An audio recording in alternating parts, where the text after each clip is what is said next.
Okay. I was born in Los Angeles in 1951. I was a breech birth. In today's world, they would have taken me C-section immediately, but not back then. They left my mother in 24 hours of hard labor under the influence of a drug called twilight sleep. It was supposed to give women a painless childbirth. It was a combination derivative of opium that gave women horrible hallucinations and nightshade that was supposed to give them amnesia.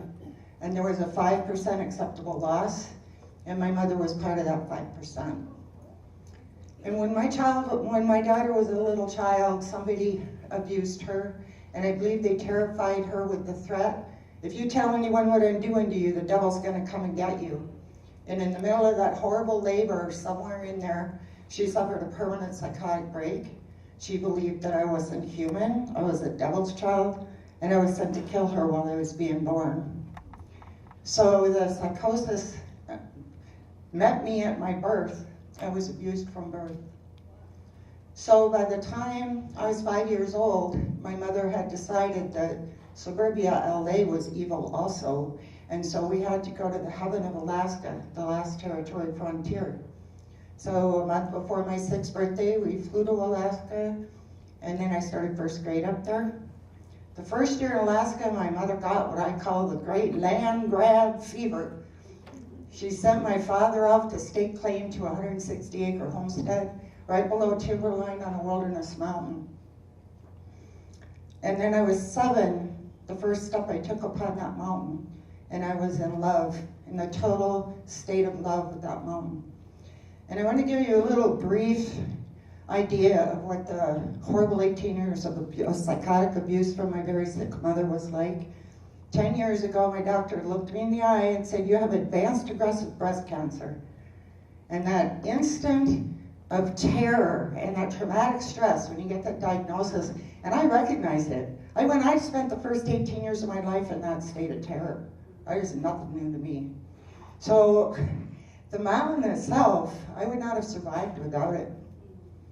So when we got up to the mountain, I'll give you an example how magical it was for me as a child. If I could get away from my mom and go sit out on the land, there were these little white butterflies flutter around me. And they each had a different color paint around there, like somebody took a watercolor set and painted the edge of their wings. So some would be yellow, some purple, some blue, some green. Well, I understand now those butterflies don't exist in this ordinary world. They exist in the world of the angels. And they came and comforted me on that mountain. And then I realized that if God was going to take us to the Alaska wilderness, he didn't choose just any old valley to drop us in. He put us on a mountain where across the valley, the mountain over there had a gigantic stone and snow angel on it. Anytime I could get away from my mom and go out to the outhouse, I'd just stand there and gaze at that angel. And that to me is the state of love that's in the wilderness. It's the grace of God, and it's a faith without any words at all. So I'm going to fast forward to March 27, 1964. If anybody knows what happened at 5:36 in the evening, I went through the Great Alaska Earthquake. It shook at 9.2 on the Richter scale for 3 solid minutes. And the tops of the trees whipping back and forth like wet spaghetti. The cars bouncing around like popcorn.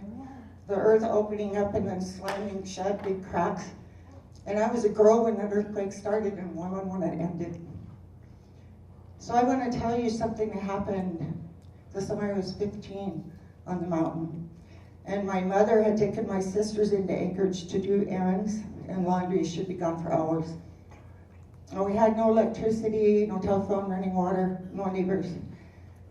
So my dad had found a stainless steel kitchen sink and built a platform and a drain hole outdoors.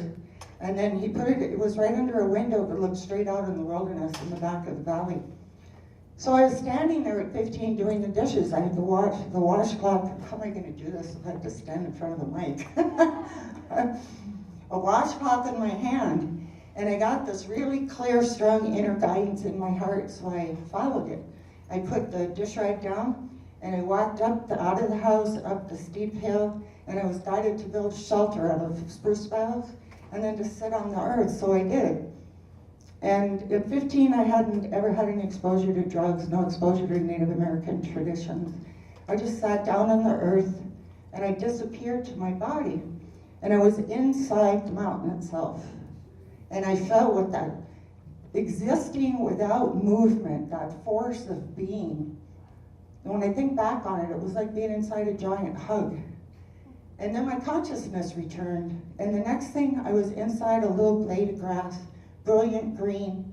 And for the first time in my life, I felt what it was like to not be alone, like if each one of you was a green blade of grass just swaying in the breeze. And then my consciousness came back. And then the next thing that's very hard to do standing still is that I woke up in the body of a wolf. And the memory is as clear as getting out of my chair and coming up here. I have a big black nose out here, and I am running.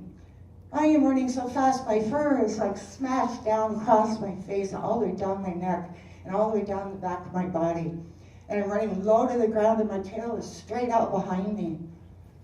And it's hard to imagine what that feeling of power and of freedom and of joy felt like. And then poof, my darn consciousness came back. Then I disappeared briefly into a mist. It ended up in the wilderness on the bottom of the valley floor. And I was naked, a full-grown woman, alone in the wilderness, singing this incredible song. And the people way in the other part of the valley, the civilized people, could hear this song. Who's singing that song? What is that melody?